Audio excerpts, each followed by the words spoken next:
전체를 읽지 않고 3장 1절 22절 중에서 3장 1절부터 10절까지만 일단 읽고 같이 강의하고 그 다음 단락도 또 보고 강의하고 이런 식으로 진행하도록 하겠습니다. 제가 먼저 한 절 읽고 여러분들이 한 절 읽는 식으로 교대해서 읽도록 하겠습니다. 출애굽기 3장 1절입니다. 제가 먼저 읽겠습니다. 모세가 그의 장인 미디안 제사장 이드로의 양떼를 치더니 그 떼를 광야 서쪽으로 인도하여 하나님의 산 호렙에 이르매 여호와의 뜻에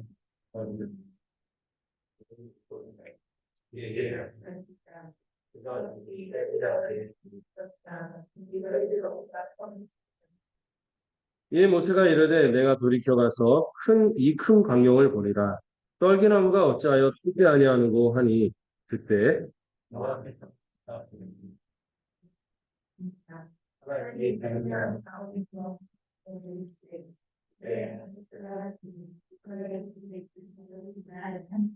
하나님이 이르시되 이리로 가까이 오지 말라 내가 선 곳은 거룩한 땅이니 내 발에서 신을 벗으라.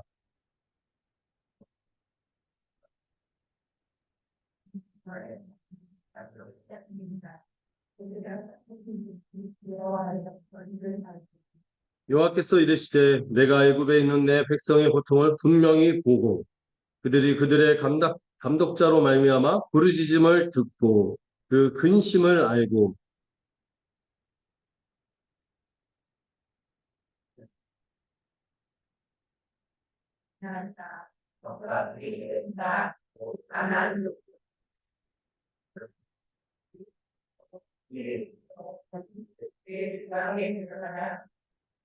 이제 가라 이스라엘의 자손의 부르짖음이 내게 달하고 애굽 사람이 그들을 괴롭히는 핫때도 내가 보았으니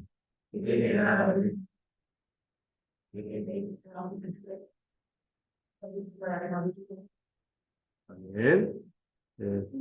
우리가 계속해서 이 창세기를 지난번에 4주에 걸쳐서 빨리 살펴봤고 이 출애굽기를 통하여 하나님의 위대한 구원의 이야기를 살펴보고 있습니다. 여러분 이렇게 성경을 볼 때 항상 주인공을 여기 나오는 위대한 인물들 있잖아요. 모세라든지 뭐 아브라함, 이삭, 야곱 이분들을 주인공으로 보면은요. 우리가 약간 성경을 볼 때 약간 포인트를 놓칠 수가 있어요.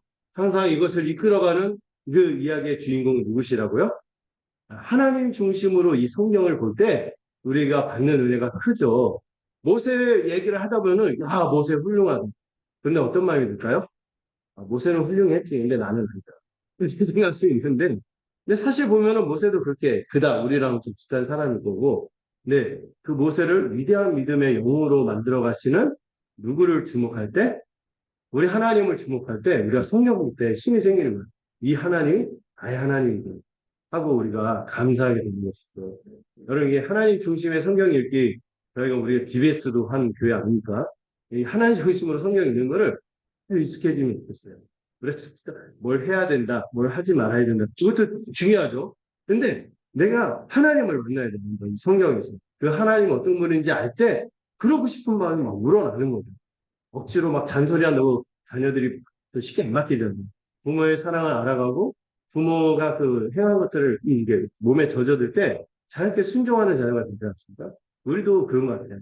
우리 주님이 어떤 분이신지 그 성품을 제가 선포하고 또 그분이 행하신 일, 그분이 우리에게 주신 약속과 위대한 혜택들을 우리가 믿음으로 붙잡으면 저는 믿어요. 우리가 당연히 변화될 것입니다. 함께 자라갈 것입니다. 이걸 믿는 건데. 예. 그래서 여러분들, 항상 말씀을 들을 때 아멘의 심령으로 듣는 게 굉장히 중요합니다. 이 시간에 제가 사람의 말을 전하는 게 아니라 하나님의 말씀을 위탁받아서 또 이 하나님의 말씀을 권위 있게 이 직분을 소중히 여기면 제가 선포할 때 그것을 아멘으로 그때 여러분들한테 유익이 큽니다. 제가 그래서 뭐 가끔 설교라도 하고 막 이렇게 그 글도 올리고 막 이렇게 할 때 여러분들 그 아멘을 아끼지 않았으면 좋겠어요. 왜냐하면은 그 제가 최근에 어떤 목사님하고 얘기했는데 그 자녀를 그 기르는 그 목사님인데 굉장히 애들 잘 키워요. 근데 애들 잘 키울 때 항상 뭐가 중요하냐면은 이 자녀 키울 때 되게 중요한 부분이 경청하도록 하는 습관을 기르는 게 되게 중요하다. 경청하도록 어떻게 습관을 기르냐 했을 때 부모가 누구야 하면은 항상 네, 뭐뭐 이게 해라 그러면은 항상 네 하고 대답하도록 이렇게 대답을 이렇게 하도록 하는 게 그 부모의 말을 경청하고 있도록 이거 이제 그 약간 혼이 없이 예, 막 그렇게 할 수도 있겠지만 그러나 이 경청하는 습관이 굉장히 중요하다. 그래서 우리 교회도 이게 제가 제 말을 하는 것이 아니라 하나님의 말씀을 다루는 것이 힘써 아멘으로 경청하는 우리가 되었으면 좋겠어요. 그런 의미에서 오늘 첫 단락이 하나님이 누구를 모세를 부르시고 위대한 구원을 행하시는 장면이 나오고 있습니다. 잠깐 구조를 다시 살펴보자면 출애굽기는 1장부터 18장까지 하나님의 위대한 출애굽의 구원 역사를 다루고 그다음에 19장 24절 중간 단락부터는 하나님이 이 백성들과 언약을 체결하면서 하나님의 백성으로 어떻게 살아야 할지 율법을 주신 그다음에 마지막에 하나님이 이제 결혼식을 올리는 그들 가운데 성막을 이렇게 지어라 말씀하고 성막이 지어졌을 때 그들과 함께하는 그래서 하나님의 그 임재가 임하는 그 모습을 보여주는데 우리는 그 앞단락을 살펴보고 있어요. 이 구원 역사를 풀어갈 때 여러분 1장은 그 배경을 알려주고 있습니다.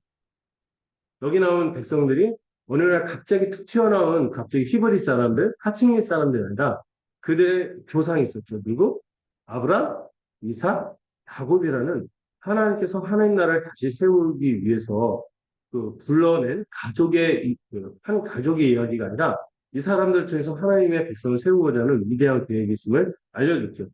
근데 그 위대한 섭리 가운데 그들이 기근을 피해서 이집트에 왔지만 이 400년을 지나다 보니까 믿음의 사람들이 없어지고 사라지고 이 그 신앙도 흐려졌을 때 그들이 고난이 시작이 이, 이 종살이가 시작했는데 그런데 그 종살이를 함에도 불구하고 놀라운 거는 이, 이 모세를 통한 구원을 행하기 이전에도 하나님께서 이 백성에게 은혜를 베푸시고 있으니 뭐로 입증됩니까?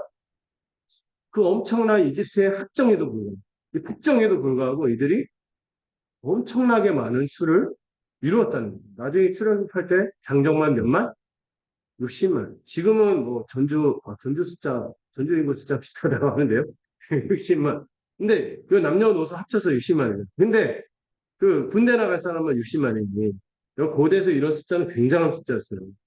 그래서 굉장한 그 하나님의 축복을 받는 모습을 보여준다. 이스라엘 본성 계약서죠. 2장에서는 어떤 내용이 나왔죠? 그럼에도 불구하고 이 이집트가 물러서지 않고 심판에 쌓죠. 이 하나님의 백성을 괴롭히기 시작하는데 어떤 정책까지? 아마 살해 정책까지 펼칩니다. 남자애들은 크면 군인이 되니까 아예 싹을 자르겠다고 하고 심지어는 산파들 시켜도 안 되니까 누굴 시켜요? 이집트 본토인들을 다 동원해서 히브리 남자 아기들 눈에 보이는 쪽쪽 아이가 집어던져 죽이라고 끔찍한 명령을 내립니다. 그런 가운데 이제 예, 누가 등장하죠? 모세가 태어나게 됩니다. 근데 모세가 태어나자 잘생겼잖아요. 근데 이 잘생긴 게, 야, 제 처음에 본문을 볼 때 이상했어요. 모든 부모 눈에는 다 잘생긴데 왜 이걸 썼을까? 근데 그 잘생겼다는 표현이 하나님의 관점에서 보시기에 좋은. 하나님이 이를 택하여서 위대한 구원을 이룰 걸 생각하니까 하나님의 나라를 이룰 걸 생각하니까 너무 마음이 좋습니다. 그래서 우리 자녀들 보세요. 우리 자녀들 볼 때 지금은 어리고 좀 뭘 할 수 있겠나 싶은데 우리 자녀들을 통해서 하나님의 관점에서 볼 때 하나님 크신 일을 할 것을 기대하고 꿈꿔야 된다고 봅니다. 가장 큰 일은요, 함께 교회를 이루면서 살아가는 거죠. 이 교회가 하나님의 꿈이고. 그래서 이렇게 살아가고, 자의 인생에서도 빛나기를 바랍니다. 근데 이 모세가 이 남아살의 정책 가운데 태어나서 사실 그의 모습이 부지되게 했는데, 온 가족이 이 모세를 살기 위해서, 이 생명을 살리기 위해서 애를 썼죠. 섭달간 숨기고, 그래도 안 되니까 어떻게 해요? 갈대상자에 가서, 나일강에 띄운 게 아니에요. 그 이집트의 왕자가 약간 그 애니메이션이 약간 선입견을 드는데 그 갈대밭 가에 그 고치에서 아마 지켜본 것 같아요. 미리암이 이게 딱 지켜보고 있다가 어이없게도 누가 그를 구원합니까? 바로의 그 전체적으로 다 죽이려고 하는 그 바로의 딸이 오히려 그 모세를 건지고 이 딸이 굉장히 좋은 것 같아요. 아버지가 그 정책을 펼치고 히브리인을 말살하라는 걸 알면서도 히브리인의 남자아이네 하면서 서슴없이 자기 자녀로 또 입양을 한다. 근데 그럴 수 있었던 것은 그가 일단 긍휼히 여겼는데 이 마음을 누가 주셨겠어요? 하나님 주신 것이죠. 그래서 모세가 구원을 받고 그리고 모세가 40세 동안 이집트의 최첨단의 교육을 받았습니다. 아주 인재가 됐죠. 인재가 되고 아주 막 보다 보니 그 보니까 나중에 사람 하나 쳐 죽이는 거는 끄떡도 아주 그냥 아무렇지도 않게 할 정도로 노력도 굉장히 강한 그런 사람이 된 것 같아요. 막 이집트에서 뭐 창검술, 막 방패술, 막 승막 막 이런 거 전쟁 기술 다 배웠을 거 아니에요. 여러분, 그 사람 되는 게 쉽지 않잖아요. 죽임 마음이 있어도 안 되고, 그럴 기회도 있으면 안 되겠죠? 근데 이 모세가 한 명 정도 너끈이 없을 정도로 그렇게 유망했어요. 근데 그래서 그걸 믿고 모세가 뭘 시도했습니까? 아마도 어려서부터 자기 정체성이 있었던 것 같아요. 이 동포를 구하겠다고 행동에 나섰다가 어떤 일을 당합니까? 동포들이 지지하지 않습니다. 동포들이 누가 너를 모아 무엇으로 삼았냐? 통치자와 재판관을 삼았냐? 우리도 죽이려고 하냐? 막 이게 나쁜 사람이죠. 근데 그 말에 이제 모세가 완전히 멘탈이 무너져서 바로를 두려워하여 미디안 광야에서 이제 몇 년이 또 지났어요? 10년이 또 지났습니다. 지금 현재 모세가 나이가 몇? 80세? 백발이 성성한 그런 나이가 되었을 때 오늘 이 3장의 장면이 시작되는 것이죠. 자, 이 미디안 땅에서 40년이 지나 80세가 돼도 모세는요, 뭐로 살았습니까? 그 양치기로 살았는데 양을 치는데 이 양도 자기 양이 아니에요. 본문에 보니까 뭐라고 나와 있어요? 자기 장인어른의 것을 야곱은요 어떻게든 막 수완을 써갖고 한 20년 정도 절반밖에 안 했잖아요. 그런데 거부가 되잖아요. 모세는 그것도 아니에요. 이 나이가 되도록 누구 양떼? 장인 양떼. 처가살이 하면서 더부살이죠. 더부살이 하면서 양떼나 치고 있는 그런 참 어떻게 보면 미미한 인생이 찌질을 아무도 주목하지 않고 그런 사람이에요. 40년 전만 해도 그런 모세가 아니었죠. 전도 유망하고 아주 야심가고 그런데 현재 다 꺾였습니다. 그래서 이제 이 앞에는 루엘이라고 했다 이름이 좀 바뀌긴 했는데 같은 사람이었죠. 앞으로 웬만한 같은 사람 보세요. 루엘, 이드로, 호박. 이름이 나중에 뒤에 성경에서 또 나오거든요. 예, 같은 사람이다 생각하시면 돼요. 이 이드로의 양떼를 치다가 이 양떼를 치다가 목초지가 없으니까 이쪽 지도를 한번 보여줬으면 좋겠어요. 시내 반도가 이렇게 있고 여기가 이집트, 이쪽이 서쪽, 이쪽 동쪽 끝이 미디안 땅이 있어요. 이 미디안 땅에서 약간 이집트에서 멀리 도망갔죠. 그런데 목초지가 없으니까 또 모세를 누가 알아보겠습니까? 80세 할아버지는. 이 양떼를 몰고 광야 서쪽으로 이렇게 이동을 해서 이 시내 반도에 있는 호렙산이라는 이름인데 이 시내 반도 밑에 쪽에 있거든요. 호렙산. 그래서 여러분 시내산이라고 하는데 그 시내 반도에 있는 산이라 해서 호렙산은 또 시내산이라고 해요. 여기서 또 율법을 듣기도 하죠. 자, 어쨌든 이 호렙의 이름입니다. 그런데 이 모세가 우연히 이렇게 지나가다가 보니까 여기 본문에 보니까 어떻게 나와 있어요? 여호와의 사자가 떨기나무 가운데 불꽃의 모습으로 나타나고 있습니다. 그리고 모세가 다시 보니까 떨기나무가 불이 타고 있어요. 아유, 어떻게, 근데 그 가끔 강야 같은 데 보면은 건조하고 막 햇볕이 막 강하고 그러면은 약간 이게 이제 자연적으로 발아서 불이 붙을 수도 있어요. 근데 이 특이한 광경이 뭐예요? 불이 붙었는데 이 떨기나무는요, 약간 광야에 있는 관상목인데 관상목이라는 게 다 보여요? 좀 낮죠. 조그맣고 나무가 조그맣고 약간 불이 붙으면 습시간이 없어져 버려요. 그 약간 가시덤불 비슷한 가시나무가의 그런 아주 자그마한 나무인데 야트막한 너무 작지는 않고 자그마한 나무인데 불이 붙었는데요. 그 불이 붙으면 이렇게 또 그렇게 이동할 때 시간이 오래 걸리잖아요. 하는데 아까 실컷 봤어. 딱 가다가 보니까 이제 타가 없어졌겠지 하고 딱 보니까 여전히 불이 타고 있는데 그 나무가 유지가 돼. 이게 신기한 장면이죠. 이 떨기나무가 불에 타서 사라지지 않고 막 이렇게 하는 거예요. 대체 무슨 뭐죠? 유전이 흐르고 있어서 이런 막 심리처럼 이렇게 하나? 이게 왜 그런지 모르겠어요. 근데 모세가 이를 눈여겨본 다음에 뭐라고 얘기합니까? 이 큰 광경을 보리라. 너무나 이제 신기한 광경이죠. 놀라운 광경이라서 이걸 보겠다고 하면서 이 떨기나무가 불에 붙었는데도 이 타서 사라지지 않는 이 신기한 모습을 보고자 가까이 갑니다. 여러분 이게 누구의 현현입니까? 누가 인지하신 거예요? 하나님이 즉 모세를 부르시기 위해서 그 특이한 장면으로 임재하시는 거예요. 특히 불의 형상으로 임재하시는데요. 이 보면 출애굽기에서 하나님의 임재가 이 불꽃의 형상으로 자주 등장하고 있습니다. 여러분 나중에 출애굽해서 광야에 나갔을 때 하나님이 무슨 기둥과 무슨 기둥? 구름 기둥과 불기둥. 낮에는 구름 기둥으로 밤에는 불기둥으로 그들을 인도하셨거든요.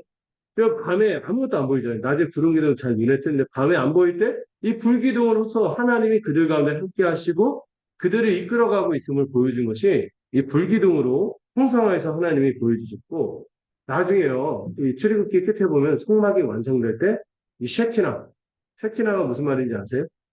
욕 같죠? 쉐키나가 뭐예요? 하나님의 영광이라는 거예요. 이 하나님의 영광이 성막 가운데 이게 불의 형상으로 임재합니다. 이게 떨기나무의 불의 형상으로 임재하신 하나님께서 사실 하나님 불이 아니시죠? 그 모세에게 말을 걸거든요. 모세에게 어떻게든 그가 이제 하나님 말씀을 들려준다 들을 상태가 아니니까 그의 눈을 띄워줘서 이 특이한 광경에서 하나님의 메시지를 들려주고자 눈에 보이게끔 이렇게 임재하십니다. 자, 이제 4절에서 6절을 보면은 이 거룩하신 하나님, 이 여호와께서 모세를 부르시는 장면이 나오는데요. 여호와께서 모세가 떨기나무를 보기 위해 가까이 이제 접근하는 거 보면 사실 하나님이 그러니까 꼬신 거 모세가 볼 수 있도록 그러면 물고기 중에 제가 자연 다큐멘터리 그런 거 봤는데 이게 등불같이 해갖고 그 먹이들 꼬여내는 물고기가 있더라고요. 이런 것처럼 하나님이 이 모세를 이렇게 꼬여내는 거예요. 가까이 오니까 갑자기 떨기나무 속에서 사실 우리가 경험해도 무서웠을까? 떨기나무에서 갑자기 소리가 들리는 거 스피커가 달렸나? 뭐 그런 시대가 아니잖아요. 떨기나무 속에서 난데없이 음성이 들리는 뭐라고 합니까? 모세야, 모세야. 야, 야, 이게 아니에요? 모세야, 모세. 정확히 모세의 이름을 지정해서 그를 부릅니다. 항상 저는 볼 때 하나님께서 그 결정적인 순간에 예, 자기 백성을 부르실 때 두 번 불러요. 아브라함도 어떻게 합니까? 이삭같이 아브라함만 뭐 다급해서 그런 것도 있고 지금 모세도 모세야, 모세 이렇게 두 번 부르는데 처음에는 한 번 부르면 정없어요. 생각해야 돼. 이게 뭐냐면은 이들이 이 하나님의 이 전의 배경을 보면 하나님의 인자나 이 인성을 드리고 희귀한 일이기 때문에 하나님 두 번에 걸쳐서 분명히 듣도록 부르심에 바로 임할 수 있도록 친절하게 두 번을 반복해서 부르시는 것입니다. 여러분 하나님께서 우리에게 여전히 두 번씩 부르세요. 우리를. 누구를 볼 때 누구야 누구야 이렇게 부르는 게 습관인 분도 있지만 하나님께서 우리에게 여전히 두 번씩 부르신다. 저는 그렇게 생각이 되는 게 뭐냐면은 나중에 말씀을 통해서 우리에게 말씀하시는 게 하나님의 이 두 번 부르심에 속하다고 생각합니다. 하나님께서 역사 속에서 그 일을 행하셨을 뿐만 아니라 그 일뿐만 아니라 이 글로 적어서 우리에게 주신 것도 우리에게 여전히 두 번 부르시고 분명히 듣게 하시고 확인하게 하시는 은혜입니다. 자, 그러자 이 하나님께 부름받은 내가 여기 있나이다. 이렇게 대답합니다. 모든 사람들이 영어로 뭐 이렇게 하죠. Here I am. 제가 여기 있습니다. 하나님의 사람들이 부름받을 때 항상 이 말을 하거든요. 그래서 아까 말씀드렸죠. 이 말씀에 대해서 이 경청하는 자세가 굉장히 중요해요. 모세는 어쨌든 이 초자연적인 존재에 완전히 압도돼서 모세의 생에서 처음 하나님의 인재를 겪은 거예요. 모세야, 모세하고 자기 인격적으로 아시고 그 찾아오신 하나님께 압도되었고 그래서 내가 여기 있습니다 하고 경청하고 나갔습니다. 여기까지는 모세가 좀 좋았어요. 자, 하나님은 또 모세를 부르신데 뭐라고 하십니까? 너무 가까이 오지 말라고. 왜?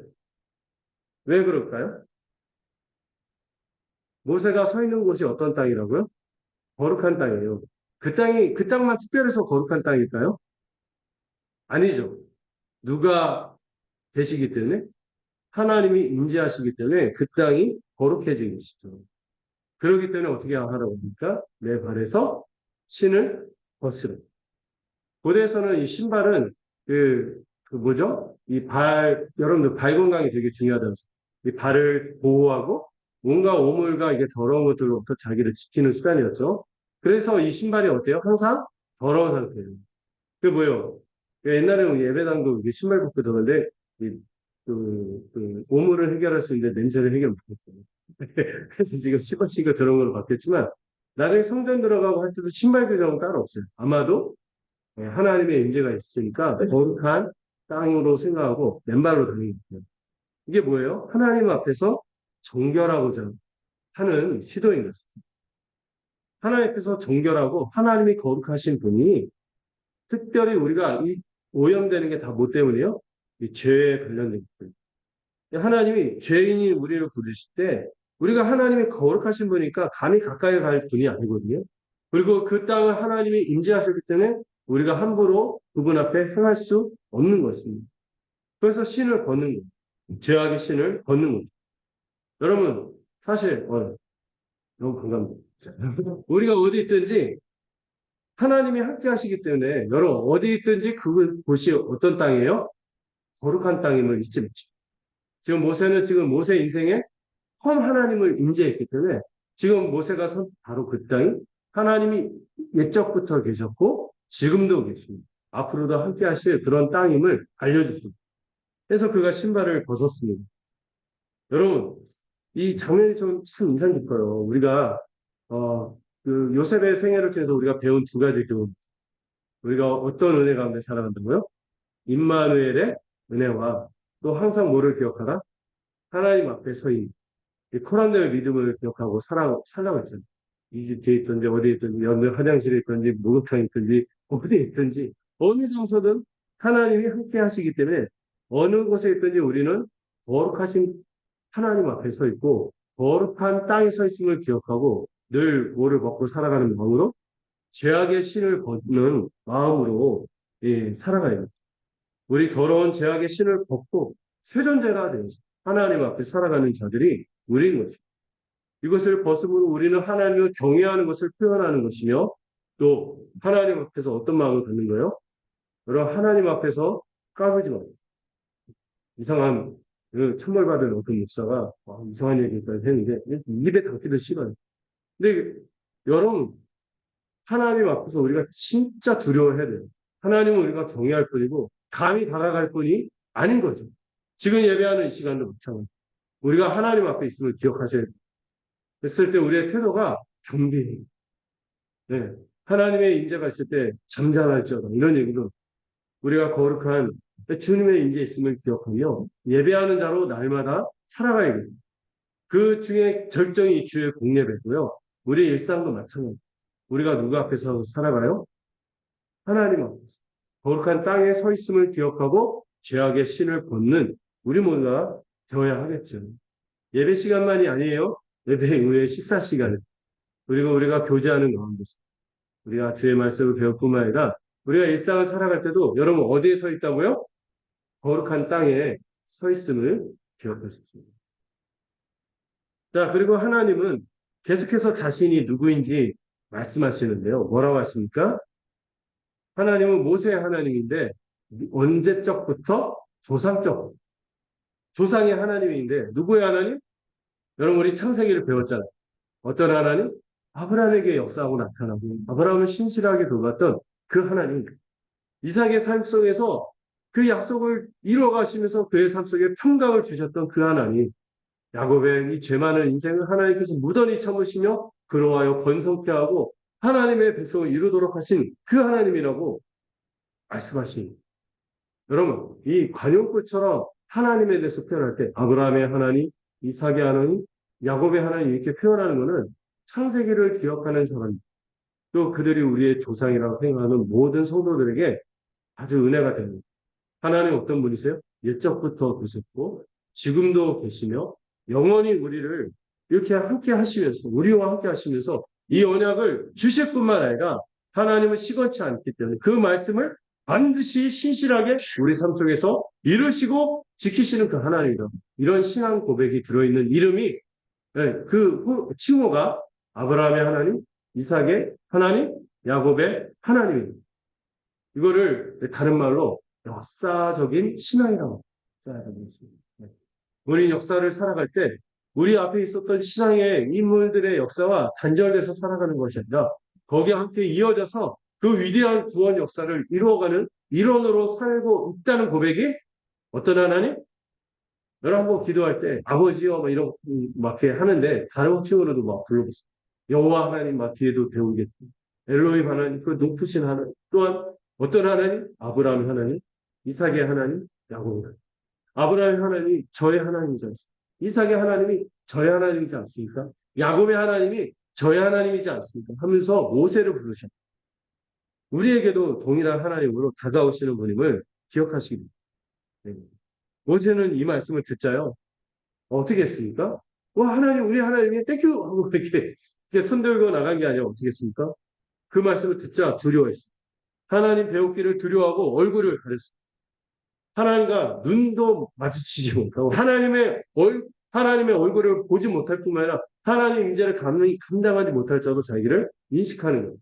여러분 이게 하나님의 현존, 하나님의 임재를 경험한 모든 사람의 특징인 겁니다. 이사야서도 이 거룩하신 하나님의 임재를 보았을 때 어떻게 합니까? 두렵도다. 내가 하나님의 영광을 보고 어떻게 살 수 있더니 내 입술이 부정하고 나는 죄 가운데 있는 사람인데 어떻게 하나님 옆에 서겠느냐. 이렇게 두려워했듯이 이 모세도 납작 엎드린 거예요.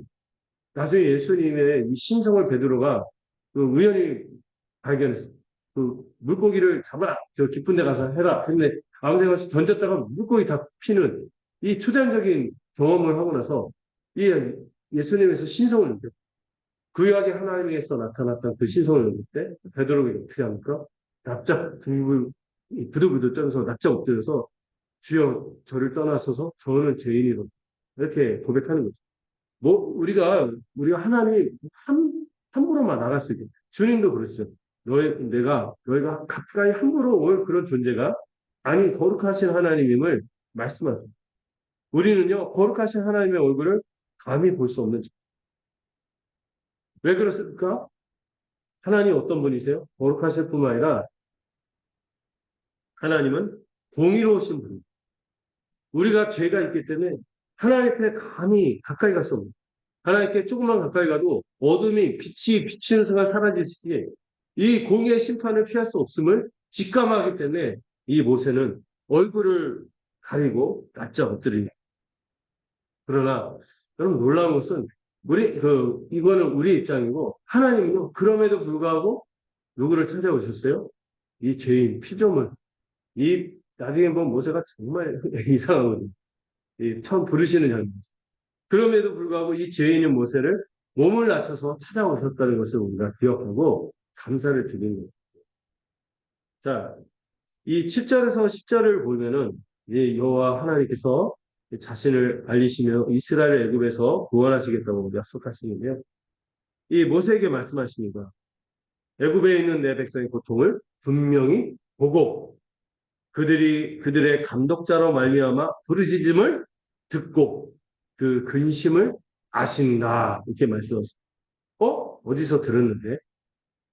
바로 2장 끝에서 우리가 그 설교 나눌 때 그 함지 돌돌이 이어서 새로운 네 글자를 넣었죠. 들기도라. 들으시고 그 언약을 기억하시고 돌보시고 아신다. 들으시고 샤마 기억하시고 자카 그다음에 돌보신다 나 아신다 야다. 근데 여기서 자카만 빼고 기억하신다만 빼고 그대로 쓰이죠. 듣고 또 보고 듣고 아신다. 이 단어가 그대로 쓰이고 있어요. 그러면 궁금하죠? 보고 듣고 아신다. 또 말씀하시는 거예요. 그런 하나님이구나. 근데 왜 지킨다는 없지? 언약을 지킨다. 그 얘기가 이제부터 나오는 거예요. 예. 이 기억한다는 말씀만 빼고 하나님 모세에게 말씀하시는데 이 7절에 이어서 나오는 8절의 내용이 바로 그 언약을 기억하실 뿐만 아니라 언약을 지키고자 하는 하나님의 응답이 8절에 나오는 것이죠. 뭐라고 하십니까? 이제 그 언약을 기억할 뿐만 아니라 어떻게 하신다고요? 내가 친히 내려가서 그들을 애굽인의 손에서 건져내겠다. 하나님, 저 높은 보좌에 계신 하나님이요. 이 땅 가운데 친히 내려와서 우리를 구원해 하시겠다. 그리고 애굽 땅에서 인도하여 뭘 약속하십니까? 그들을 끄집어낼 뿐만 아니라 뭘 약속하세요? 그들이 정말 이 복된 삶을 영위할 어떤 땅? 아름답고 광대한 땅. 마치 무엇을 떠올리듯이 에덴을 떠올립니다. 아름답고 광대한 멋진 표현이 나오죠. 젖과 꿀이 흐르는. 그리고 그 땅을 이제 자기 백성 이스라엘에게 주겠다고 약속하신 거예요. 음.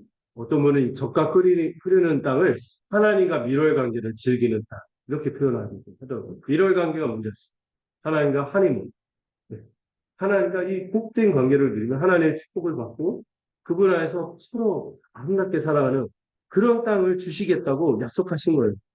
그래서 그 땅의 목록을 정확하게 말하는데 마치 무엇처럼 창세기 15장에서 이미 아브라함이 자손 많이 주겠다면 별 보고 내가 믿겠습니다. 근데 땅은 어떻게 주실 거예요? 할 때 땅에 관한 언약을 재물을 쪼개서 5가지 재물을 쪼개서 약속하시면서 400년간 좀 고생 하겠지만 그러나 지금 얘기한 이 땅들을 이 목록의 땅을 주시겠다고 약속하셨는데 지금 400년이 지납니다. 그리고 그 땅의 목록이 여기 다시 나오고 있는 거죠. 가나안 땅, 헷 땅, 아모리 땅, 브리스 땅, 히위 땅, 여부스 족속의 지방으로 그들을 데려가서 그 땅을 차지하게 하겠다고 약속하신 것이죠. 여러분, 지금 이스라엘 백성이 어떤 상태예요? 지금 하나님 나라를 이루어가는 상태에서 무엇을 이뤘어요? 일단 백성들을 이뤘어요. 이제 뭐 주시면 돼요? 이제 하나님이 함께 하실 거고 통치하실 건데 그들에게 뭘 주는 거예요? 이 땅이 중요해요. 이 구약에서 이 땅이 굉장히 중요한 거예요. 왜냐하면 땅은 여러분 부모가 자식한테 줄 가장 값비싼 상속이 뭔지 아세요? 가장 귀한 거. 땅들으니까 요즘 제가 보니까 어제 갔다 온 교회도 그 건물 짓는 거 얼마 안 드는데 땅이 어마어마하게 비싸게 130억? 이제 이 땅을 이렇게 팔아갖고 굉장히 건물을 잘 짓게 됐다 이런 얘기를 하더라고요. 땅이 엄청 비싼 거예요. 근데 그 항상 부모 세대가 다음 세대에게 주는 가장 귀한 게 이 땅이었어요. 고대는 특별히 땅이었어요. 지금처럼 부동산 이런 개념이 있는 건 아닌데 그 땅에서 삶을 일구고 먹고 살 거예요. 이 땅을 주는 게 굉장히 소중한 건데 하나님께서 이 자신의 백성, 통치를 받는 백성으로서 그 땅을 주셔서 나라를 이룰 뿐만 아니라 이건 뭐예요? 그 자녀처럼 그들을 돌보시고 은총으로 함께 하겠다는 것이 땅의 약속인 거죠. 하나님께서 이 아름답고 거대한 땅, 젖과 꿀이 흐르는 옥토를 주시겠다고 약속하신 거예요. 이미 하나님께서 이들 가운데 어떤 약속을 이뤘어요? 아브라함의 언약 중에서 내 자손이 별과 같을 것이 바닷가의 모래같이 많을 것이다 하는 것이 이루어졌어요. 그리고 이제 지시할 땅 뭐를? 그 가나안 땅을 주시겠다는 약속이 지금 다시 한번 여호와의 입술을 통해 하나님의 입술을 통해 다시 모세에게 주어지는 것이. 그래서 무엇을 이루는 거예요? 이제 하나님 나라를 세우시고자 하는 것을 이제 하나님께서 다시 아브라함에게 말했듯이 모세에게도 또 말하는 것입니다. 근데 여기 보면은 이 땅의 목록으로 나오는 그 땅에 살던 부족의 이름들이 분명하게 기록되는데요. 시기한 건 15장보다는 약간 여기서는 목록이 좀 줄어듭니다. 15장에서는 약간 이 목록이 좀 더 많아요. 근데 줄어들었어요. 줄어들었는데 저는 개인적으로 좀 묵상할 때 많이 지지하는 건 아닌데 하나님께서 왜 그 땅을 그 모세에게 아브라함에게 주겠다고 약속했을까요? 나중에 400년 뒤에 그 땅이 죄악으로 가득하니 그 죄악으로 가득하기 때문에 하나님은 이 세상을 아름답게 좋은 세상을 만드는데 여기 가운데 죄악이 관영하면 하나님 공의로우신 분이거든요. 저는 일반적인 하나님의 섭리도 있다고 믿어요. 우리 신자를 위한 특별한 섭리도 있지만 저 하나님이요. 어느 시점에서 이 불의가 판치고 있지만 어느 시점에서는 반드시 역사 속에서 심판하십니다. 이 가나안 땅도 그런 심판의 대상이었기 때문에 아직은 그들의 죄악이 그 정도로 차지는 않았어요. 그래서 하나님은 400년을 기다리고 이 400년 기다리고 그들의 죄가 가득 찼을 때 그때 누구를 투입시킨 거예요? 자기 백성을 투입시켜서 그 땅을 거룩하게 하는 심판의 도구 또 자기 백성을 또 구원의 축복을 선물하면서 그들을 심판의 도구로 삼는 일을 행하시는 것입니다. 그렇기 때문에 누구의 땅이냐 이 목록이 되게 중요한 거죠. 근데 이 목록이 줄었어요. 왜 줄었을까요? 400년이 지났는데 아마 그 줄어든 나온 이름의 족속들은 그 칠 정도의 제약이 아닌 것 같아요. 그냥 하나님이 유보하신 그 땅. 그러나 지금 여기 언급된 땅들은 어때요? 이제 하나님의 심판이 임박한 그런 땅인 거죠. 그럼 특히 가나안 정복에 대해서 안 믿는 분들이 말이 많아요. 헤렌 전쟁이거든요. 진멸 전쟁.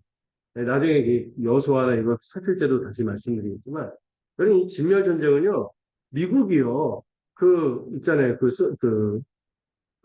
본토민들 처음에 인디언들 있잖아요. 쌀하고 처음에 인디언들이 그들이 넘어갔을 때 이게 처음에 믿음의 청교도들이 넘어간 청교도들이 처음에는 인디언들을 잘 지냈거든요.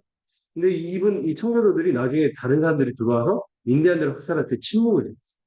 여기에 대해서 우리가 좀 회개할 면이 있어요. 신자로서. 근데 어쨌든 이 미국의 역사가 뭐예요?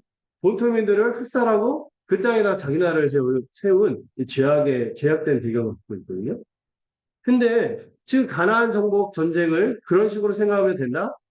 안 되는 거예요. 지금 뭐예요? 그 인디안을 애꿎고 평화롭게 사는 사람은 친 거거든요. 그런데 이 땅들은 어때요? 여러분 이 가나안의 고고학적 자료들을 보면은 이 죄악이 어마어마합니다. 애를 불태워서 바치고 자기 자녀를 막 음란하기가 엄청나게 노아의 홍수 때 있잖아요. 부패와 강포. 내적으로 사람들이 다 부패하고 겉으로 행동하는 건 폭력이 가득. 이 아주 사악한 땅이었어요. 여러분 이게 자기 자녀를 자기 탐욕을 위해서 불태워 바치는 게 정상적인 사람의 삶입니까? 가나안 땅이 그런 땅이었어요. 그래서 그 땅을 하나님께서 심판하시기 위해서 한편에서는 이스라엘을 구원하고 이렇게 움직이시는 거예요. 이 가나안 땅이 죄악의 이 기준에 찰 때까지, 심판의 기준에 찰 때까지 하나님은요, 400년을 참으십니다. 그리고 드디어 이스라엘이 그 땅을 차지하도록 하셨는데, 여기 보면 몇 개 족속이 빠져요. 그들은 아마 그 심판의 대상이 될 정도로 그게 아니기 때문에 뺍니다. 그리고 나머지 족속을 언급하시면서 그 땅을 하나님께서 심판하시겠다고 하는 거예요. 그리고 여러분, 이 하나님의 땅을 우리가 선물로 받았지만, 여러분, 이 백성을 이루고 하나님의 통치를 이루는 건 값없는 은혜지만, 이 땅을 누리는 것만큼 구약에서는 조건적. 이 땅에 거하고 살려면 어떻게 해야 돼요? 하나님에게 순종하고 죄악을 멀리해요. 만약에 이 이스라엘 백성이요, 가나안 족속과 똑같이 별 다를 바 없이 똑같이 범죄하고 음란하고 우상숭배를 하고 또 이 탐욕의 문화가 가득 차서 동포를 돌보지 않고 그렇게 되면 어떻게 됩니까? 그 가나안 땅에서 어떻게 될까요? 쫓겨나는 거예요. 그래서 나중에 586년 쫓겨난 거예요. 결정적으로 쫓겨나게 희년을 지키겠다고 서약해 놓은 거는 안 지켰어요. 가나안 사람 돌보는 게 희년의 정신이다. 나중에 모세가 신명기에서 가나안 땅에 들어갈 때 뭐라고 해요? 너희가 그 땅으로 들어가고 내 말도를 행하면 너희가 그곳에서 뭐가 없을 것이다? 가난한 자가 없을 것이다. 뭐예요? 하나님의 율법을 행하고 하나님을 경외하고 지체들을 소중하게 여기면서 살면 어떻게 가난한 자가 있겠어요?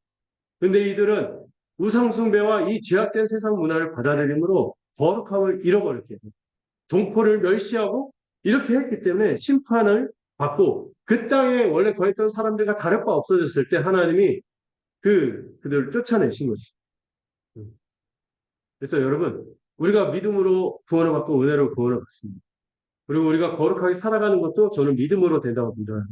근데 우리가 교회를 각각 지역교회에서 일구어 나가는 삶은, 여러분, 그 구원은 우리가 취소되지는 않겠지만, 우리가 교회를 이루어가면서 살아가는 삶은 뭐 할 때 더 축복을 누릴 수 있을까요? 이 하나님의 거룩하심을 따라 하나님의 이 명령, 하나님의 율법, 이 우리 형제가 서로 사랑하라는 이 계명을 지켜나갈 때 우리가 이 교회적인 삶을 온전히 누리고 살아갈 수 있는 거죠. 이게 아마 우리가 이 세상에서 누리는 기업의 중요한 부분일 거예요. 이걸 기억해야 돼요. 우리가 죽어서 가는 천국만 생각하지 마세요. 이 땅에서 이 하나님께서 이 기업을 주시잖아요. 여러분, 우리가 영원한 구원도 우리에게 주신 기업이지만 이 땅에서 우리가 교회를 일구면서 같이 교회를 세워가는 삶도 하나님께서 주신 이 가나안 땅과 같이 적각거리 흐르는 이 영역이겠죠. 이것을 우리가 소중히 여기는 거 믿음으로 순종하며 이 교회로 살아갈 때 안식의 복을 누릴 수 있는 것입니다. 믿으십니까? 이걸 순종함으로도 누릴 수 있기를 바랍니다. 자, 이제 하나님은 이제 모세에게 뭐라고 말씀하십니까? 이제 바로에게 가서 이스라엘 자손을 애굽에서 인도하여 내라고 하십니다. 그들의 부르짖음이 하나님께 가서 닿았고 애국 사람이 괴롭히는 학대를 보았다고 다시 한번 말씀하시며 이제 행동하신다고 말씀하신 거죠. 이 말씀을 좀 적용해 볼까요? 하나님이요, 이 떨기나무의 불꽃으로 모세에게 나타나신 것처럼 또 모세 이렇게 두 번 부르신 것처럼 저는 믿어요. 지금도 우리에게 찾아오셔서 말씀하십니다. 여러분 이미 우리 주님은요 말씀하셨어요. 무엇으로? 가장 절정의 말씀을 우리에게 허락해 주셨어요. 뭐요?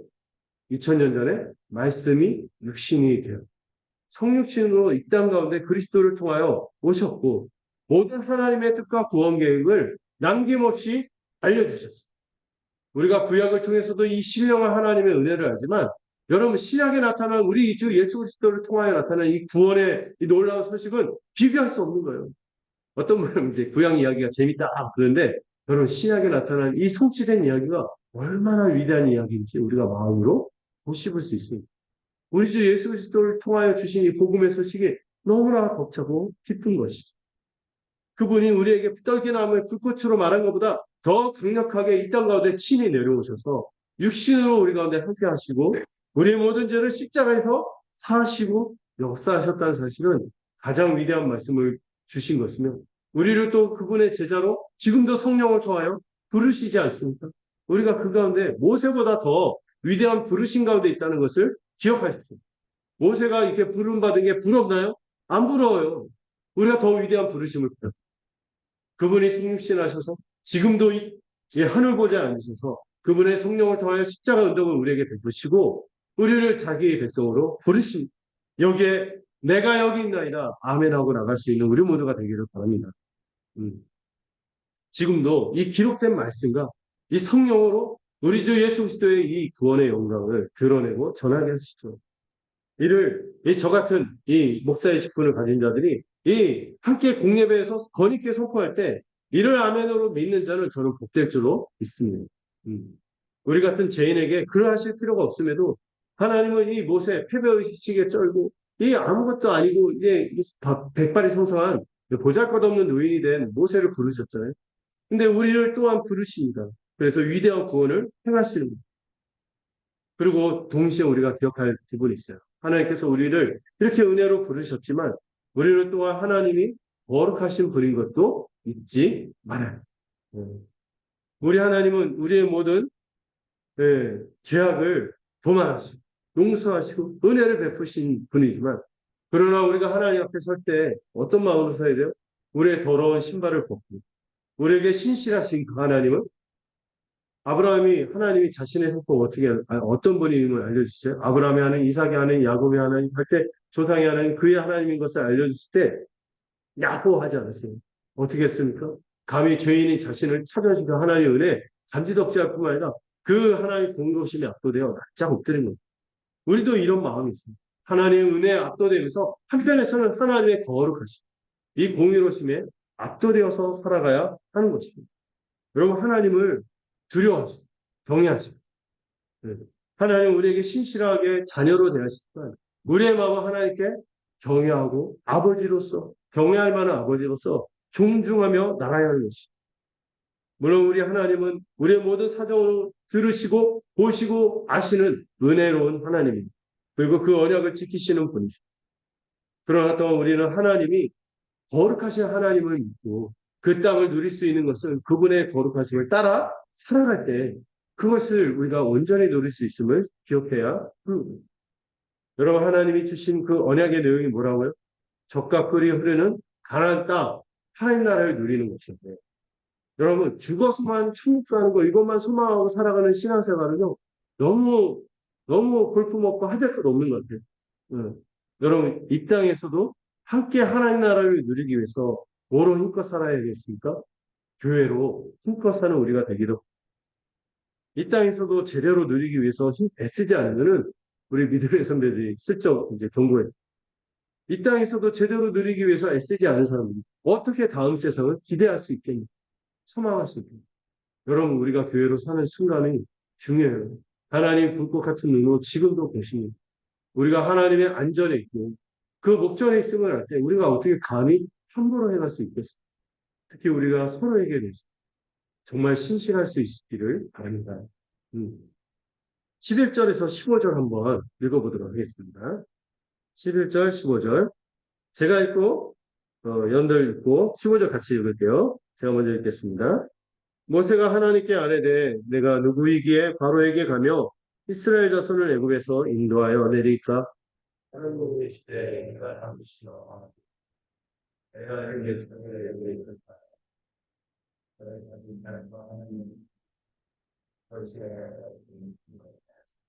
모세가 하나님께 아뢰되 내가 이스라엘 자손에게 가서 이르기를 너희의 조상의 하나님이 나를 너희에게 보내셨다 하면 그들이 내게 묻기를 그의 이름이 무엇이냐 하리니 내가 무엇이라고 그들에게 말하리이까.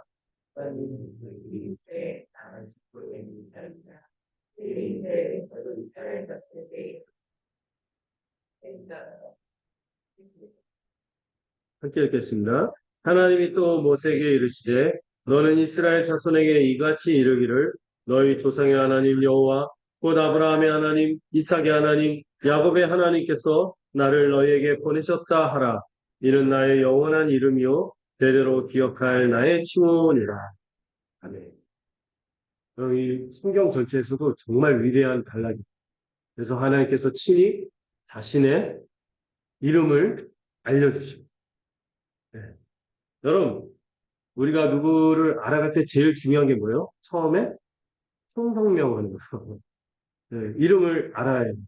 이미 하나님은 모세를 아셨어요. 그러니까 두 번이라고 했죠. 내가 너를 안다, 모세야, 모세야. 이럴 뿐만 아니라 하나님 우리에게 찾아오셔서 어떤 이름? 언약의 이름을 주세요. 여러분, 언약은 뭐예요? 하나님이 우리와 관계를 맺는 수단인데 이 관계를 맺는 수단을 통하여 하나님 우리에게 다가오셔서 이름을 알려주십니다. 여러분, 이름 알려주는 거는요, 뭐예요? 하나님 자신에게로 초대한 거. 하나님의 인격으로 초대한 거고, 하나님의 성품으로 초대한 거고, 하나님의 위대한 역사로 초대한 것이며, 하나님의 위대한 이 뜻들, 이 일하심의 결과들을 맛보도록 우리를 초대하신 게 이름을 주셨다는 거예요. 이름에는 모든 게 다 담겨 있습니다. 여러분, 이걸 이해하기 위해서 우리가 김춘수의 꽃이라는 시를 배운 거 알겠어요? 내가 그의 이름을 불러주었을 때 그는 나에게 꽃이 하나님의 이름 알려준 거는 어마어마한 일이 이달라고 보면서 우리가 많이 묵상할 게 많아요.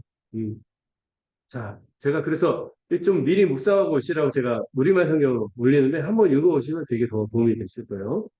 자, 하나님은 이 11, 12절을 보면은 이 모세를 이 앞으로 이 모세의 의의 모습을 보면서 우리 모세하면 가졌던 위대한 지도자 이런 이미지가 있잖아요. 근데 앞으로 이 달라고 보면은 모세의 속 터지는 면을 볼 수 있습니다. 모세 정말 느린 사람이고 원래 빠릿빠릿한 사람인데 이 40년간 바보가 됩니다. 옛날에 어떤 되게 똑똑한 자녀가 있는데 자매가 있었는데 애기 둘 낳고 나서 자기 애를 낳으면서 자기 뇌도 다 빠져나가고 막 그런 얘기를 하는데 모세도 이 40년 생활 동안 그 총명하고 그 무력도 대단하고 이런 거 이게 다 없어진 것 같아요. 하나님이 이렇게 위대한 말씀하시니까 모세가 감격하며 받아들이는 게 아니라 어떻게 합니까? 눈을 휘둥그레 뜨면서 뭐라고 말해요? 내가 누구에게 바로에게 가겠습니까? 이스라엘 자손을 이 애굽에서 인도하는 큰 일을 어떻게 내가 감당하겠습니까? 예, 여기에 두 가지가 내포되어 있습니다. 자기 너무 자격 없다. 바로 같은 일을 내가 어떻게 상대하냐? 여러분 바로가 누구예요? 바로 왕이 되신 분이죠. 절대 군주. 이집트의 절대 군주 아니에요. 감히 뭐 유목민 따위가 뭐 할 수 있어요. 그러다가 그가 맡은 일이 뭐예요? 이스라엘 백성을 이 애국에서 인도하는 큰 일인데 이 일 자체도 크지만 누구를 인도해야 돼요? 이스라엘 백성을 인도해야 되는데 여러분 이스라엘의 이 400년간 이 몹쓸 노예 기들과 이 이집트 안에서 이 죄성이 얼마나 깊이 박혔는지 나중에 40년 생활을 보면 알게 됩니다. 그런데 조상들도 그 흉악한 양아치들이 됐어요. 이게 본성들이 지금도 그런 것 같아요. 이스라엘은. 근데 이 사람들 기껏해서 모세가 동포를 가지고 부국의 열정으로 나섰을 때 뭐라 할수 누가 너 통치자 삼고 재판관을 삼았어. 그래서 막 그의 권위를 무시하고 막 이렇게 배척하지 않았어. 물론 무시받을 만 했어요. 그때는. 그러나 이 그런 사람들을 이렇게 어떻게 끌고 나가야 되냐 이런 부담이 있는 거예요. 그래서 하나님의 부르심을 피하려고 변명하는 거예요. 저는 아무것도 아닌 사람, 제가 누구에게 이런 얘기를 하는 거죠. 이 모세의 반응은 어떻게 보면 이해할 수도 있어요. 몇 년이 지났어요? 40년이 지났어요. 가장 인생에서 정점을 40이라고 보는데, 그때부터 꺾어지나 그래요. 아니에요. 저는 50이라고 생각해요. 60이라고 생각합니다. 지금은 연령이 많이 달라지니까. 이 40부터 꺾어지기 시작하는데, 40년이 지났어요. 이제 총기, 기력 다 사라졌어요. 백발이 성성한 80세 노인. 그것도 지금 모세의 신세가 어떻습니까? 이방 땅에서 거부살이 하고 있어요. 장인 영감한테 처가 양떼 몇 개 맡아갖고 자기 형도 없어. 처가살이 하면서 지내는 그런 찌질한 인생이 그런 자기 따위가 어떻게 이 일을 하겠냐. 여러분 이장에서도 모세가 뭐라고 합니까? 아들 이름을 게르솜이라고 썼죠. 내가 이방 땅에서 나그네가 됐다. 뭐 집도절도 없고 그냥 부잡고도 없는 이 패배의식 쩌는 그런 고백을 하잖아요. 이런 가운데 이게 하나님이 나타나서 이게 막 위대한 얘기하는데 이게 들려요? 안 들리는 거예요. 내가 누구에게 이거 하겠습니까? 이러는 거예요. 어떻게 이집트 대제국의 절대군주 파라오 앞에 서겠습니까? 게다가 모세에게는 이 트라우마처럼 들리는 이 동포들의 말이 있죠. 뭐예요? 누가 너를 재판관을 삼았고 통치자로 삼았냐? 이 말이에요. 옛날에도 인정받지 못했는데 그렇게 총기와 기력 있고 이 재원일 때도 그렇게 무시받았는데 이렇게 백발이 성사해갖고 아무것도 아닌 자는 이 가서 하는데 말 묵히겠습니까? 옛날에도 인정받지 못해. 지금은 더 그러지 않겠어. 그래서 내가 누구 이렇게 말하니. 여러분, 이때만 모세가 이게 뭐 하나님이 상고 처리하는 것도 아니에요. 거의 모세가 몇 번 하나님이 이렇게 막 내가 너 이렇게 다 해줄게 하는 데서 몇 번을 튕기는지 아세요? 한 번이면 이해를 하지. 5번이나 튕기. 뒤에 뭐 4주까지 뭐 5번을 하나 옆에서 뻗대요. 안 돼, 안 돼. 막 이런데, 야, 저 신기해요. 이 모세가 살아남은 게 신기해요. 그 과정을 보면. 나중에 하나님이 빡치는 장면까지. 누가 너 입을 만들었냐? 막 이러기까지 하면서. 이런데, 이게 처음부터 막 이런 장면이 나와요. 근데 여러분, 내가 누구에게 이렇게 말하는 거요? 이건 모세가 아직까지 미뤘다는 거예요. 이 일을 누가 하시는 거예요? 지가 하는 게 아니에요. 누가 하시는 거예요? 하나님이 하시는 거거든요.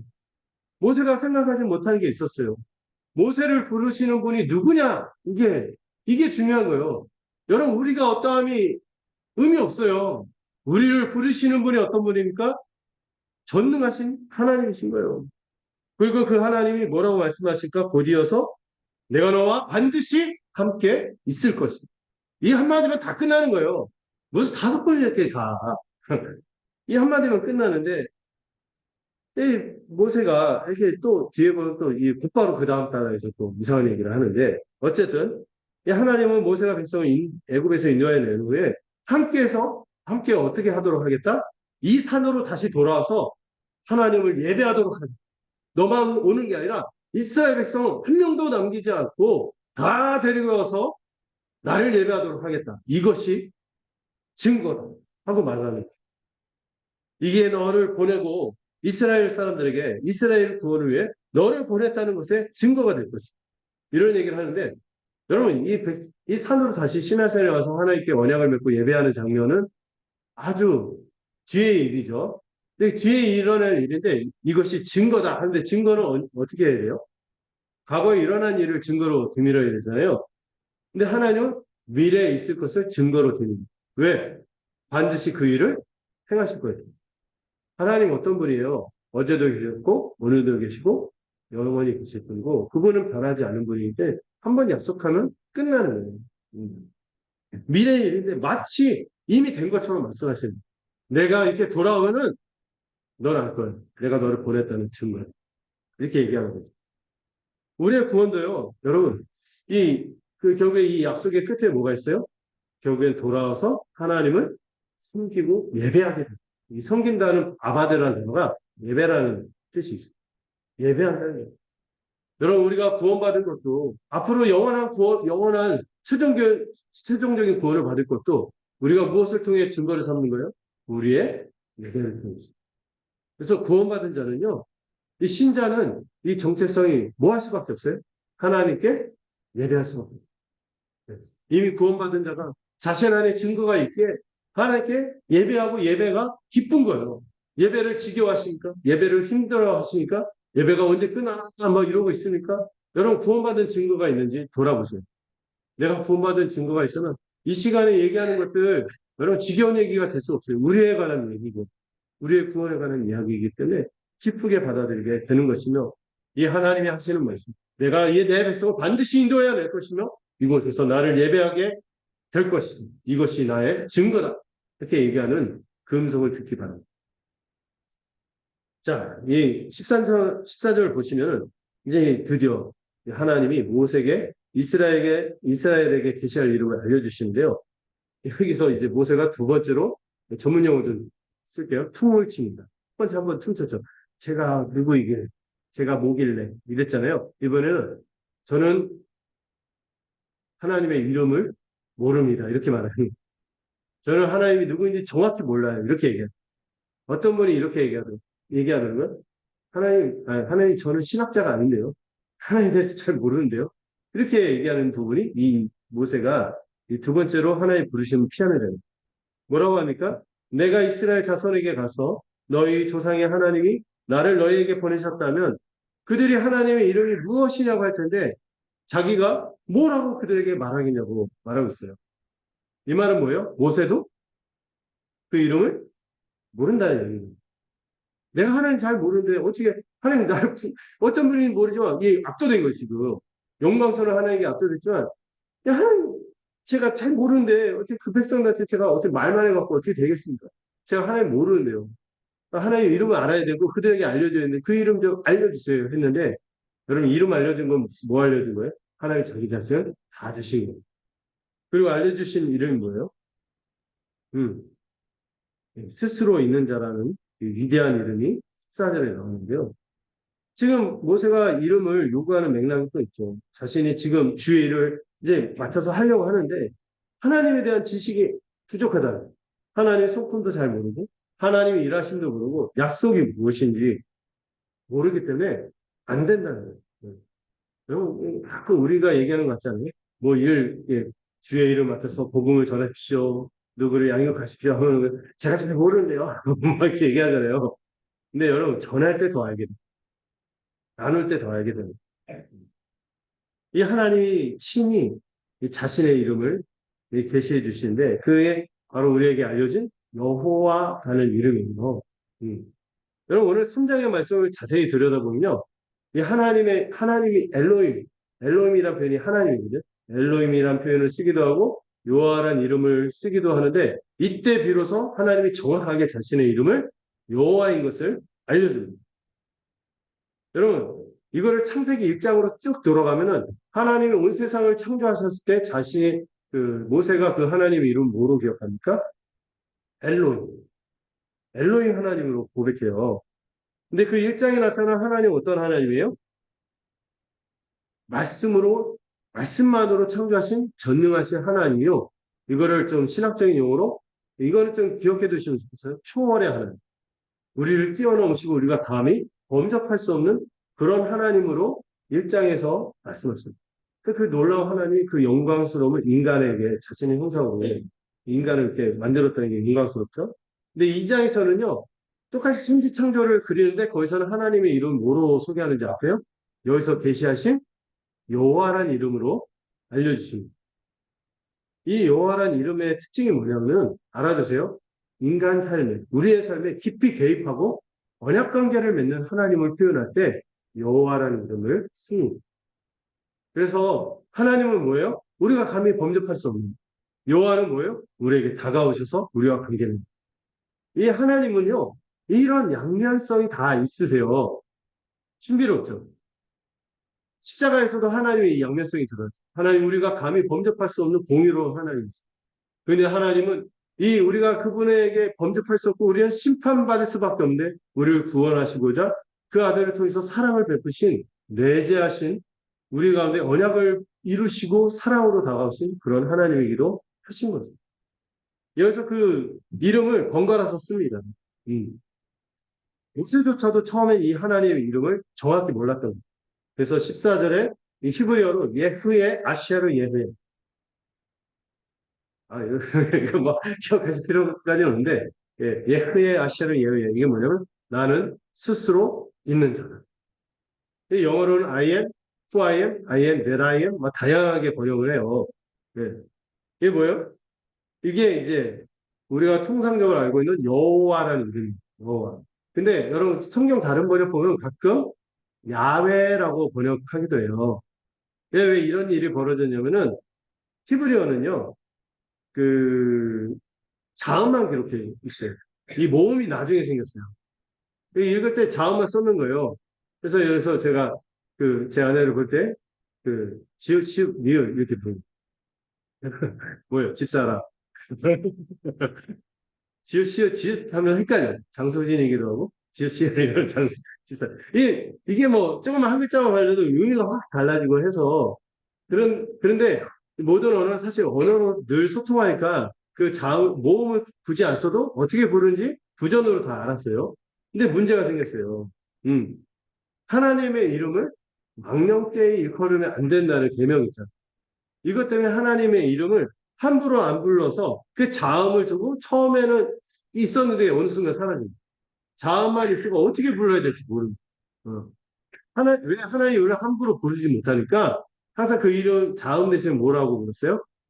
전능하신 나의 하나님, 그래서 아도나이, 아도나이 이런 표현을 썼어요. 그 글자가 나올 때마다 그 글자를 읽지 않고 아도나이 이렇게 읽었어요. 하나님 이름을 함부로 부르면 안 될까? 전능하신 하나님. 그래서 구약 그 영어 성경 보면은 여호와라는 표현이 더 로드라고 나왔잖아요. 그래서 그런 번역을 한 거죠.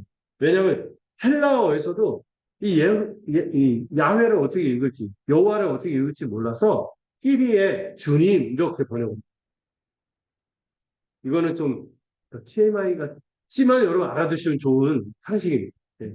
그래서 이 네 글자를 헤크라와 그라마톤에서 이제 이 글자는 있지만 읽을 때는 다르게 읽는다. 이렇게 이 통용이 돼 있어요. 아도나이라고. 그래서 더 로드라고 했는데 그래서 정확히 여호와인지 야인지 몰라요. 지금 막 두 개 다르게 부르는 것도 있는데 가장 유력한 두 개가 여호와다, 야훼다. 이게 두 개가 있는 거예요. 근데 우리는 이 교단 특성상 여호와를 선호하죠. 근데 어쨌든 이걸 어떻게 부르는지 몰라요. 그런데 여러분 어떻게 부르는 것보다 더 중요한 건 뭐예요? 그 이름이 가진 의미가 무엇인지 알아야겠죠. 여러 가지 논쟁이 있지만 제일 중요한 거는 그 이름이 가진 의미예요. 여러분 하나님은 자신을 스스로 있는 자라고 말씀하십니다. 이 여호와라는 이름이요. 사실 옐로에 하나님의 속품이 다 들어가 있고 그렇지만 여호와라는 이름에는 이 양면성이 있어요. 하나는 뭐예요? 하나님은 스스로 있는 자, 스스로 존재하는 자이니 누가 존재하게 하십니까? 그런 분은 그런 존재는 없어요. 하나님만이 유일하게 존재하시며 스스로 존재하시며 모든 것을 존재케 하시는 어떤 분? 창조자인 것을 선포합니다. 나는 스스로 존재하는 자다. 너희들은 나로 인하여 나온 나를 근원으로 모든 생명이 주어졌고 모든 만물의 근원인 스스로 있는 자다. 하나님은 누가 스스로 존재하는 게 아니에요. 그래서 이 그리스 철학에 보면 제1 원인 이런 표현도 써요. 누가 원인이 있는 게 아니라 그 자체가 원인이거든요. 하나님은 그런 분이세요. 스스로 존재하는 분이시죠. 모든 것의 근원이고 또 그 창조하실 때 무엇으로 창조하신 분? 말씀으로만 창조하신 이 엘로힘의 성품이 들어와 있는 그 이름이 여호와입니다. 그 여호와 하나님은 사실은요 어떤 분이에요? 우리가 거룩하신 분이기 때문에 아까도 말씀했죠. 감히 가까이 다가갈 수 없는 분이라고 할 수 있으며 우리가 절대로 스스로 알 수 있어요? 없어요? 없는 분입니다. 뭐지? 그래서 초월적이시다. 근데 그 하나님이 지금 자신의 이름을 드러냈어요. 스스로 있는 그분께서 우리 자신에게 그 이름을 계시하시고 이제 관계 맺기 위해서 그 이름을 알려주셨어요. 원래 그분은 우리가 알 수 있는 분이에요? 알 수 없는 분이에요. 근데 우리에게 와서 지금 알려주셨어요. 이런 의미도 있겠죠. 또 그분이 우리와 상관이 있어요? 상관없는 분인데 우리 죄인과 섞어지지 않는 분인데 그분이 우리 가운데 오셔서 구원을 행하실 분이고 나는 스스로 있는 자다 하면서 이름을 알려주셨어요. 약간 심오하죠. 약간 몇 분이 이 심오한 세계로 들어가서 몽롱해지신 것 같은데 일단 첫 번째 이름은 뭐라고요? 하나님은 초월하신 분이고 스스로 있는 자다. 누가 존재하게 한 것이 아니라 그분이 만물을 존재케 하는 창조자였어요. 이걸 기억하시면 됩니다. 그리고 나서 이 이름에 대해서 더 상세히 설명하는 게 15절, 15절, 15절. 그 하나님 어떤 하나님이에요? 조상의 하나님이자 그들의 조상의 하나님, 아브라함의 하나님, 이삭의 하나님, 야곱의 하나님이자 영원히 기억될 이름이 바로 이 여호와다 이렇게 알려져 있습니다. 원래 그 이름 자체가요, 하나님 우리가 감히 범접할 수 없는 이런 뜻이 있어요. 그런데 그 하나님 우리 가운데 오셔서 우리의 조상의 하나님이 되시고 역사 가운데 존재하시는 우리 삶 속에 뛰어드시고 위대한 역사를 행하시는 분이라는 것을 알려주는 어떤 이름? 언약의 이름이 어떤 이름이라고요? 여호와 이름. 그래서 여러분 첫 번째 여호와는 어떤 이름? 초월자로서 자존하시는 그런 우리가 감히 범접할 수 없는 이름이자 그 이름은 어떤 이름? 우리에게 관계 맺고 들어오셔서 언약을 맺어주시는 언약의 이름인 것을 기억하시죠. 네. 그리고 뭐라고 하세요? 아브라함에게도 나타났고 이삭에게도 나타났고 야곱에게도 나타난 분으로서 우리에게도 동일하게 그런 하나님으로 나타날 것이며 우리가 영원히 그분을 바라보고 그분은 영원할 뿐만 아니라 우리가 영원히 그분을 대대로 어떻게 기억할 뿐? 우리와 언약을 맺고 살아계신 그 하나님으로 기억하는 사실 이 이름 자체가 모든 게 녹아들어 있어요. 하나님의 모든 게. 그래서 정리하자면 하나님은 역사 속에서 우리와 언약을 맺고 관계를 맺는 분이시며 이를 지키시기 위해 우리에게 오셔서 구원을 행하시고 결국 우리를 어디로 인도하실 분? 이 언약의 목적이 뭐예요? 하나님 나라를 이루실 분이다. 이걸 고백하는 거예요. 또 이 하나님의 이름은 우리에게 어떻게 다가옵니까? 어제도 신실하셨고 오늘도 신실하시고 내일도 영원까지 우리에게 신실하실 것을 고백하는 이름을 이제 하나님이 우리에게 주신 거예요.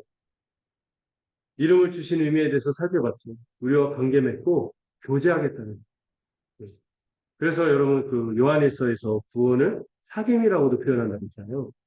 하나님 우리와 사귀기 위해서 자신의 이름을 알려주시는 거예요. 그 이름을 우리가 소중하게 간직하고 그 이름을 부르며 교제해야 할 그 이름이 바로 여호와인 것입니다. 그래서 여러분 아버지 하나님 이렇게 고백할 때도 있지만 때로는 이 구약자 칭호라서 어떤 분이 꺼리기도 하는데 우리가 여호와 하나님 이렇게 고백하는 것도 좋으실 것 같아요.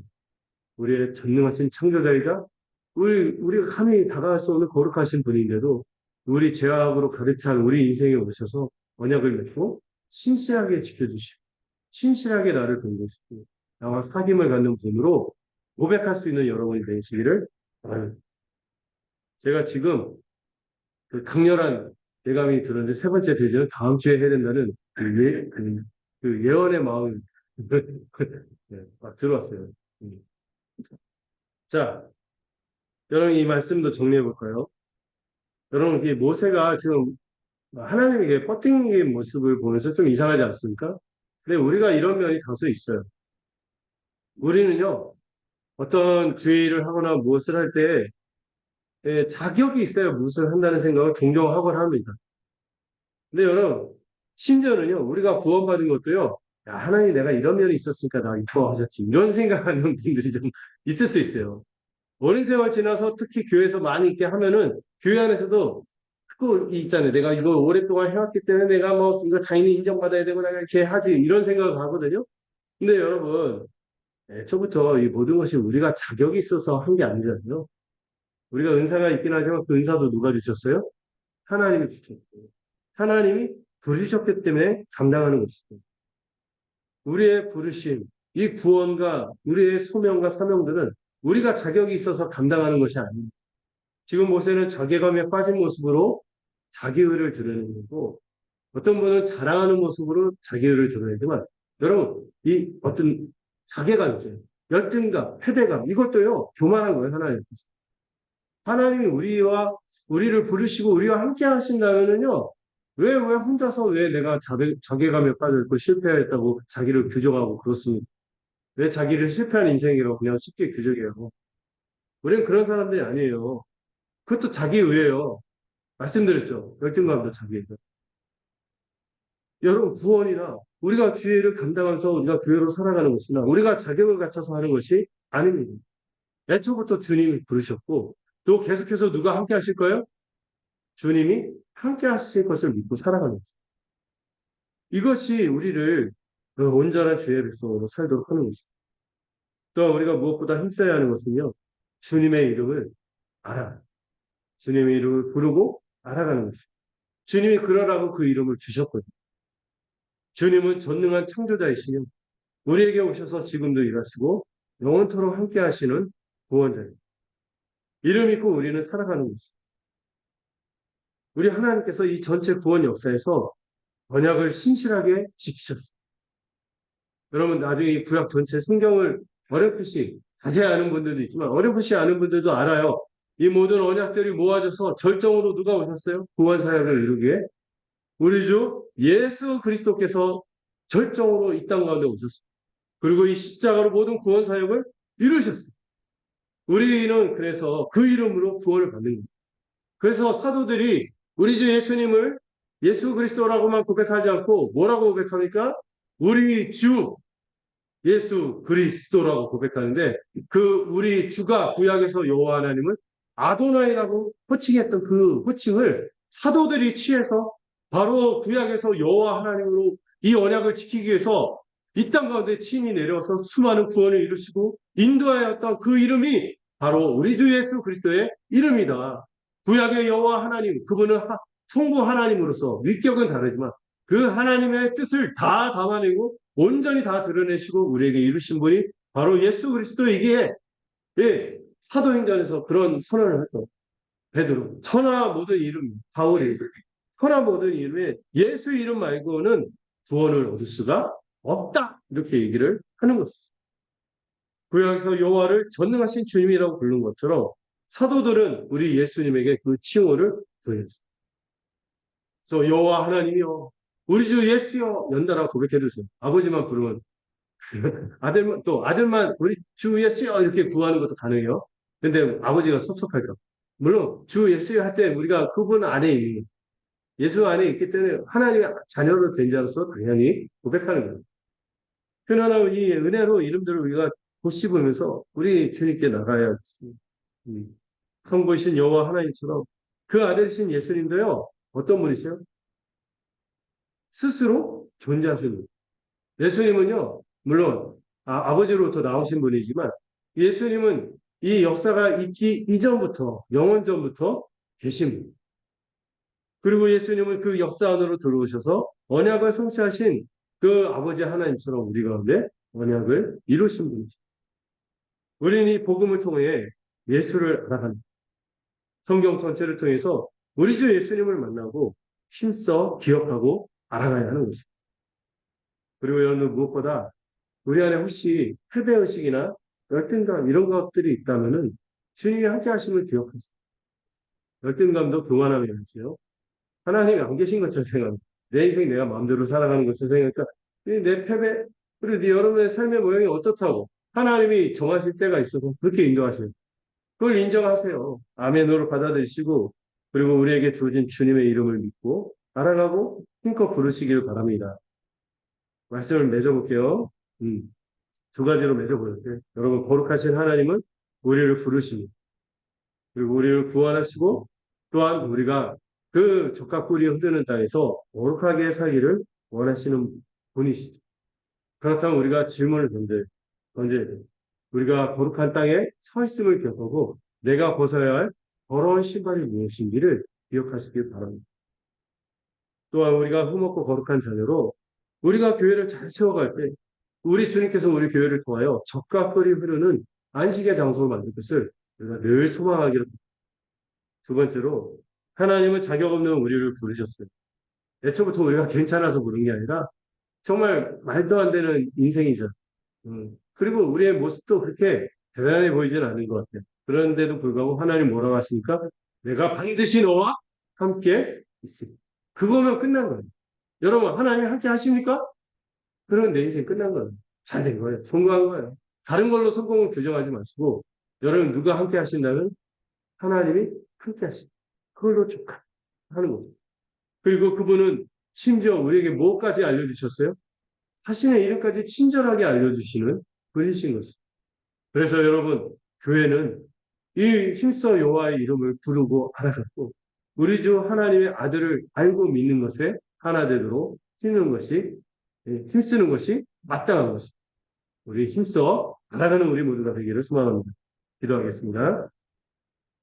하나님 아버지, 오늘 이 말씀을 통하여 위대한 구원을 행하신 거룩하신 하나님을 묵상하도록 붙들어 주시옵소서.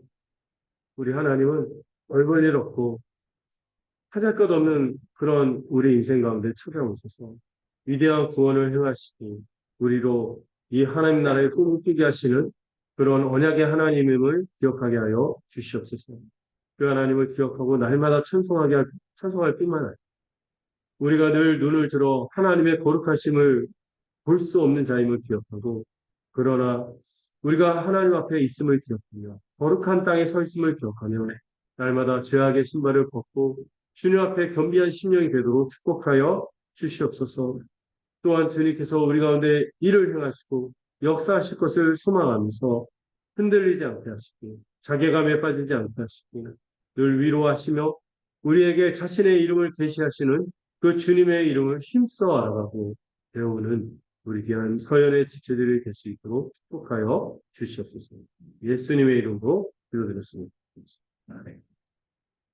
산소가 515장 찬양하도록 하겠습니다.